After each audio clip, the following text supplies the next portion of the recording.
এখানে তো আমার মেয়ের আসার কথা ছিল, বিলাসবহুল বাড়ি, যেখান থেকে শেখ হাসিনা শুধু দুষ্ট মন্ত্র চালাইত।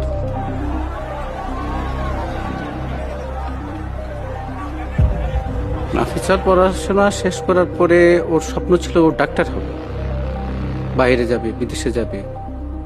ঠিক 10:30টায় আমাকে দুটা ছবি পাঠিয়েছে।